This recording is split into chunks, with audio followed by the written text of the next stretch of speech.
এটা কলিযুগ, যাগযজ্ঞ নয়, ব্রত পূজা নয়, ধ্যান তপস্যা নয়। হরির নাম হরির নামৈব কেবলম কলৌ নাস্তেব্য নাস্তেব্য নাস্তেব্য গতিরন্যথা। কলির মানুষের হরিনাম ছাড়া কোনো গতি নাই, কোনো গতি নাই, কোনো গতি নাই। আপনারা প্রশ্ন করবেন, মৌমিতা ও তো সব কীর্তনিয়ারা বলে চলে যাচ্ছে হরিনাম ছাড়া গতি নাই, হরিনাম ছাড়া রাস্তা নাই, আর হরিনাম ছাড়া পদ নাই। বলে না, কীর্তনিয়ারা যেটা বলে যাবে আর আপনারা সেটা শুনে চলে যাবেন হবে না মা, একটু অনুভব করতে হবে, বিচার করতে হবে। আর কীর্তন শুনতে বসে বাবা যদি অনুভব করতে না পেরেছ, তাহলে কীর্তন শোনা বা কীর্তন গাওয়া দুটোই বৃথা হয়ে যায়। তাহলে শুনতে যখন বসেছেন, আমরা গাইতে যখন দাঁড়িয়েছি বাবা, বিচার করে কথা বলতে হবে। এই যে কলির মানুষের হরিনাম ছাড়া কোনো গতি নাই, আর হরিনাম ছাড়া কোনো পদও নাই। এই যে আমরা বলে যাচ্ছি বাবা, একটু বাস্তবের সঙ্গে মিলিয়ে দেখেন, হরিনাম ছাড়া কি জগতে কারোর কোনো গতি আছে? গতি যদি থাকতো, যে যত বড় ধনী হোক না কেন, যার যত অর্থ থাকুক না কেন, যার যত অট্টালিকা থাকুক না কেন, শেষের দিনে একটা কথা মাথায় রেখে দিও, তোমার কেউ এরা আপন নয়। হরি বল, হরি বল। পৃথিবীতে যা যা কিছু দেখছো বাবা, সব অনিত্য বস্তু। একজন নিত্য বস্তু আছে, যিনি হলেন বিশ্বের স্রষ্টা মালিক ভগবান। আর যা যা দেখছো, এই যে আমরা আগলে বসে আছি না, ছেলে আমারে, মেয়ে আমারে, জায়গায় আমারে, জমি আমারে, বিষয় আমারে, বৈভব আমার, যতই আমারে আমারই ঘটনা কেন, একেবারে যদি বাঁশি বেজে যায়, পড়ে থাকবে সরকারি খামা, এসেছো একা তুমি যাবে একা। কি গো, সারা জীবনে তুমি কি ভজন সাধন করলে তোমার কর্মটুকু সঙ্গে যাবে, আর তোমার কেউ সঙ্গে যাবে না। দেখবেন মা, এই যে এতজন ভক্ত বসে আছেন না, আর একটা ঘন্টা পর হয়তো বাবা একজনের কীর্তন শুনতে ভালো লাগছে, আর একজনের কোমরে এত ব্যথা, মানে মনে হয় একটু রাস্তা দিয়ে ঘুরে আসলে যেন ভালো হয়। কিন্তু একজনের বাবা কীর্তন শুনতে ভালো লাগছে, কিন্তু একজনের কোমরে এত ব্যথা করছে বাবা, বসে থাকতে পারছে না। তা বলবে, ও দিদি চল না, একা একা যাবো, কিরকম মতো লাগবে না, চল না দুজনে একসঙ্গে যাই। তাহলে আজকে তোমাকে ডাকছে, তুমি তার সঙ্গে হরিবাসর থেকে উঠে চলে যাচ্ছ, কিন্তু যেদিন আসলে ঘরে যাবার সময় হবে, একবার কাউকে ডেকে দেখে তো, ও দিদি চল না, এই যে বাসতলির হরিবাসরে মৌমিতা প্রতি বৎসর আসতো, শুনতে যেতাম, জলের ঘাটে জল আনতে যেতাম, বাজারে যেতাম, কত গল্প গুজব হতো, চল না দিদি একসঙ্গে যাই। একবার বলে দেখো, কাউকে ডেকে দেখো, যদি যাই তো বাবা কীর্তন গাওয়াই ছেড়ে দেব। কত সোজা না। যে যত বলুক না কেন, আমি তোমায় জীবন দিয়ে ভালোবাসি, আমি তোমায় এত এত ভালোবাসি, কিন্তু যেদিন আসলে ঘরে তোমার যাবার সময় হবে, সবাই বাবা মৃত্যুর পরে বাবা আর তোমাকে কিন্তু নাম ধরবে না। এই আমাকে বলবে না যে মৌমিতার দেহটাকে বের করো, সবাই বলবে মরা দেহটাকে বের করো। তাহলে এই পৃথিবীতে সবার আগে তোমার নামটা চলে গেল, মরে গেলে এই দেহ থেকে কৃষ্ণ চলে গেলে বাবা তুমি মরা হয়ে গেলে। তাহলে কৃষ্ণ আছে বলে তোমার দেহে এত বড়, কৃষ্ণ আছে বলে তোমার এত দাম। তাহলে মায়েরা, শেষের দিনে তোমার কেউ সঙ্গী হবে না, কিন্তু একজন সঙ্গী হবে। দেখেন মিলিয়ে বাবা, জানি না আপনাদের এই যে উত্তর 24 পরগনায় এটা নিয়ম আছে কিনা, তবে আমার দক্ষিণ 24 পরগনায় নিয়মটা আছে। কি জানো, আমার দক্ষিণে নিয়মটা আছে বাবা, মানুষ মরে গেলে কিছু সঙ্গে দাও বা না দাও, একটা খোল আর একটা করতাল তোমায় ভাড়া করতে হবে। আর পিছনে বলতে বলতে যাই না, বলো হরি বলো হরি। কি মাইরা, আপনাদের নিয়মটা আছে? বেশ বেশ, তাহলে তাহলে বাবা একটু বুঝতে সুবিধা হয়, মানে সব জেলার যে জিনিস তো একরকম নয় বা নিয়ম একরকম নয়। তাহলে বলেন বাবা, আমরা ঠাকুর বিসর্জনে যাই, বড় বড় ডিজে বক্স বাজে। তাহলে যেদিন আমাদের দেহটা বিসর্জন হবে, কলিযুগে একটা বড় ডিজে বক্স বাজিয়ে গেলে হতো না? হতো তো। তাহলে কেন হচ্ছে না? এই জায়গাটাই তো ভগবান প্রমাণ দিয়েছে। দেখো কলিরজি, ভালো করে লক্ষ্য করে দেখো, শেষের দিনে তোমার সঙ্গে কিন্তু কিছু যাচ্ছে না। এই যে টাকা পয়সা, সোনা দানা, গাড়ি বাড়ি, ঘর বাড়ি, কিছু কি গেল? কিন্তু একটাই জিনিস সঙ্গে যাচ্ছে, কি? এই হরি নামে যাবে আমাদের দেখো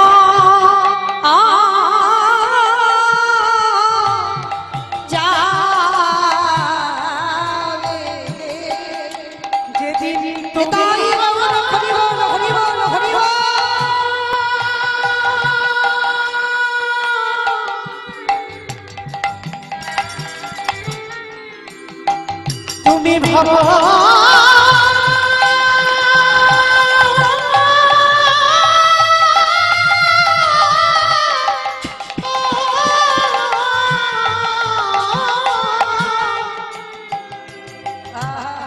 যেদিন তুমি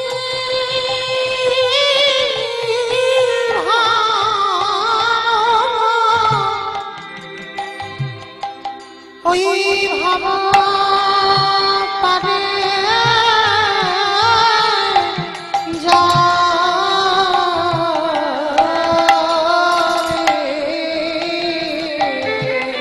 গলির যে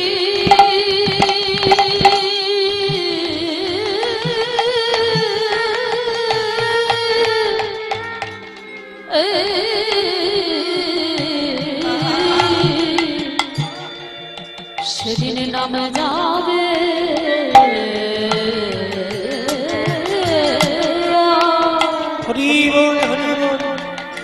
এই পচা দেহ ও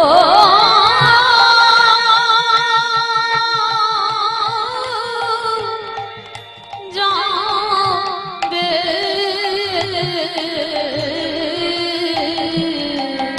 আমাদের আশা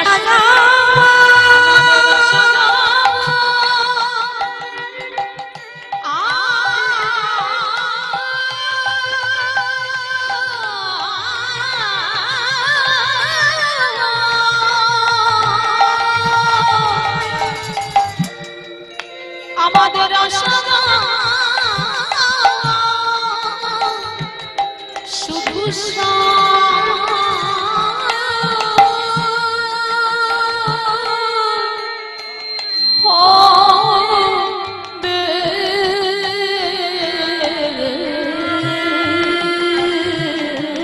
হরি বল হরি বল সেদিন নামে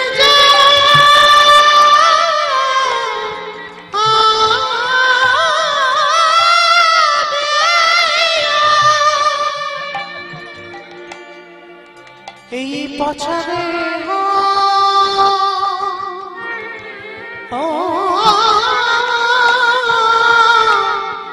দেহ যাবে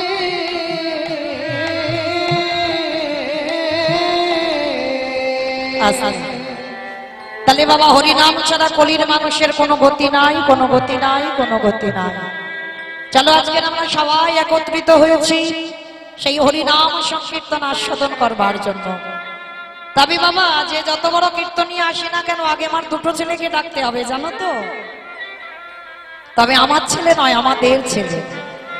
এক হলো আমার নিতাই চা, এক হলো আমার গৌর চা। চলেন আগে আমার ওই দুটো ছেলেকে ডাকবো, তারপরে বাবা একটা লীলা হবে, কারণ ওই দুটো ছেলেকে বাদ দিয়ে কীর্তন হবে না। তো চলেন আজকের আমরা সবাই একটু চলে যাই সুরধনী গঙ্গার তীরে। কি মাইরা সবাই যাবেন তো? বাবা বাবা এই দুপুর বেলা বাবা সবাই তো একেবারে সফল আছে তাই না? সবাই আজকের আমরা চলে যাব সুরধনী গঙ্গার তীরে। আর ওই সুরধনী গঙ্গার তীরে গিয়ে দর্শন করব যিনি সত্যতি নারায়ণ, ত্রেতাতে রামচন্দ্র, তারপরে কৃষ্ণ, আর কলিকালে হলেন শ্রীকৃষ্ণ চৈতন্য মহাপ্রভু। যেদিনে নদিয়ায় এসেছিল না, সেদিন নদিয়ার ভাবটা কেমন ছিল জানো? নদিয়ার মানুষরা পাগল। আজ নদিগা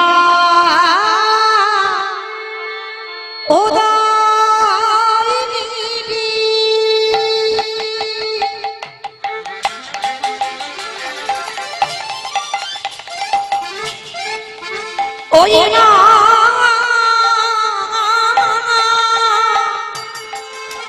পরিণ চন্দ্র বগুর হরি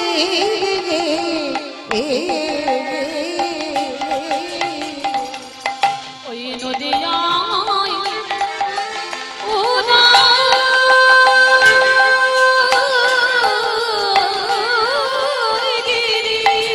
আস্তে। আচ্ছা মায়েরা আমার চিনতে অসুবিধা হচ্ছে না তো কারো? চিনতে পারছো তো? দেখতে দেখতে 4 বছর হয়ে গেল, একটা দুটো নয়, তাহলে 4 বছর দর্শন হচ্ছে। মায়েরা শুধু চেনা বলা ভুল, আপনাদের এই গ্রামের যেন মৌমিতা কাছাকাছির মানুষ হয়েছে তাই না? তাহলে কাছাকাছির মানুষ বলে বাবা যেন চরম থেকে ঠেলে দিও না। মানে আমার পরে যারা যারা আসবে একটু সহযোগিতা বেশি করো, কিন্তু আমার বেলায় একটু অন্তত করো, কেমন? কীর্তন শুনতে গেলে তিনটে বস্তু দরকার, শঙ্খধ্বনি, উলুধ্বনি, আর যাদের যাদের হাত আছে, যাদের হাত নাই বলবো না, যাদের হাত আছে প্রেম সে আত্মনিবেদনম। কি মায়েরা সবার হাত এসেছে তো? কারণ প্রসাদ পেতে হবে তো দুপুর বেলা, হাত অবশ্যই আছে। কই একবার দেখার তো দেখি। নিতাই গৌর কৃষ্ণ প্রেমানন্দে হরি বল হরি বল। বাহ, কই এবার দেখি মায়েরা একটু উলুধ্বনি দেন তো প্রেম সে। আজ নদী গা উদয়গিরি আমার বদনে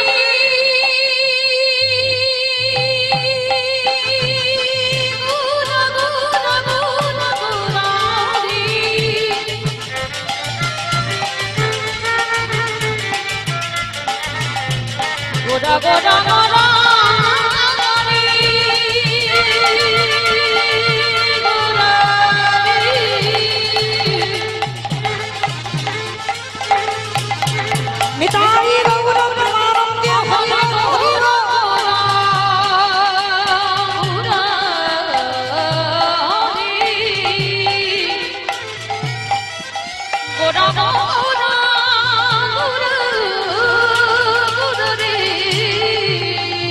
আজি নদিয়া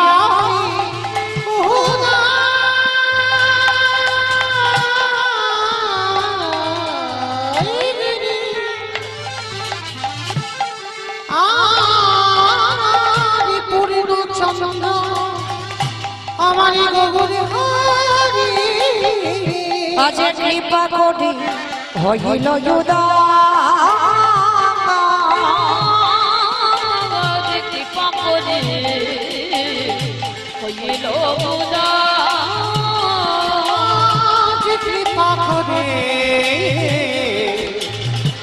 হইল যুদা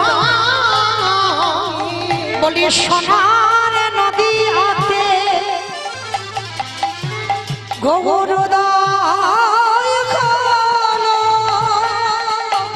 সোনার নদী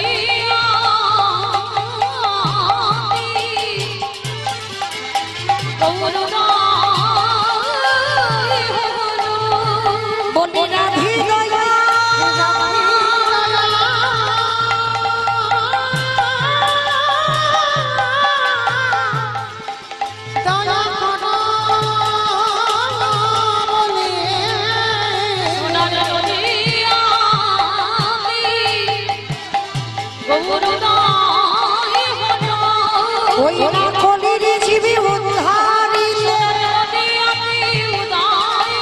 কৃষ্ণ প্রেমে প্রচারিতে হরি বল হরি বল কৃষ্ণ প্রেমে প্রচারিতে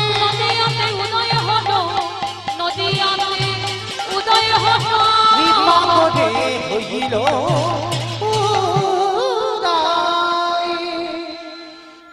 তাহলে কৃপা করে করুণা করে নদী আর ভাবকাকাশে ব্রজেন্দ্র নন্দন কৃষ্ণ আজ কলিকালের মাটিতে উদয় হয়েছে বাবা। ভগবানের কিন্তু কোনো জাত বিচার নয়, কোনো ভেদাভেদ নয়।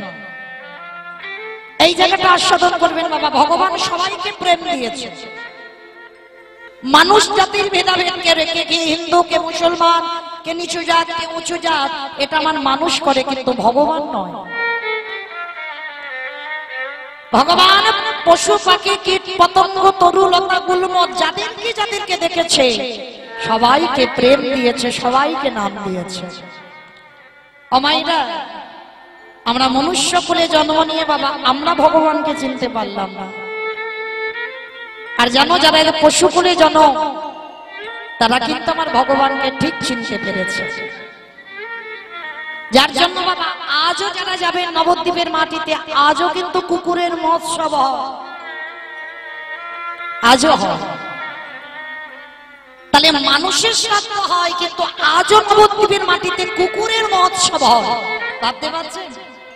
তাহলে সেই কুকুর কুলে জন্ম নিয়ে একটা পশু কুলে জন্ম নিয়ে বাবা তার চেতনাটা কতটা ছিল, যার জন্য আজও সেই কুকুর কবে দেহ রেখেছে আজও কিন্তু নবদ্বীপে তার উদ্দেশ্যে এখনো তার দিনটা দেখে আজও কিন্তু তার বাৎসরিক ক্রিয়াকর্ম হয়। তাহলে কুকুর কুলি জন্ম নিয়ে বাবা কি এমন কর্ম করলো যার জন্য নবদ্বীপের ভক্তরা আজও কাঁদে? ওই যে বললাম, মানুষে যেটা পারে না সেটা কুকুরে করে দেখিয়েছে। কবে জানো? আমার মহাপ্রভুর একজন পার্ষদ ছিল, যার নাম ছিল বাবা সেন শিবানন্দ, আবার অনেকে বলে শিবানন্দ সেন। ভক্তচরণে নিবেদন বাবা একটু আস্বাদন করবেন। একজন ভক্তের বাবা যদি একটু চৈতন্য ফিরে যায়, অচৈতন্য জীবের চেতনা দেবেন বলে নাম নিলেন চৈতন্য। আমাদের মতো পতিতদের উদ্ধার করবেন বলে নাম নিয়েছেন পতিত পাবন। আজকে এই নবদ্বীপের মাটিতে এই সেন শিবানন্দের এরা বাবা প্রসাদ ভুজিয়েছিল। আর প্রসাদ ভোজি বাবা এখানে অনেকে আছেন, নিশ্চয় ভগবানকে নিবেদন করে প্রসাদ পায়। দেখবেন বাবা অনেক ভক্তরা আছে, আমরা নিরামিষ সেবা করি, তার স্বাদ একটা আলাদা। আর ওই বস্তুটা যখন একটা তুলসী পত্র দিয়ে যখন গোবিন্দ চরণে নিবেদন করবে, ওর স্বাদটা বদলে যায়।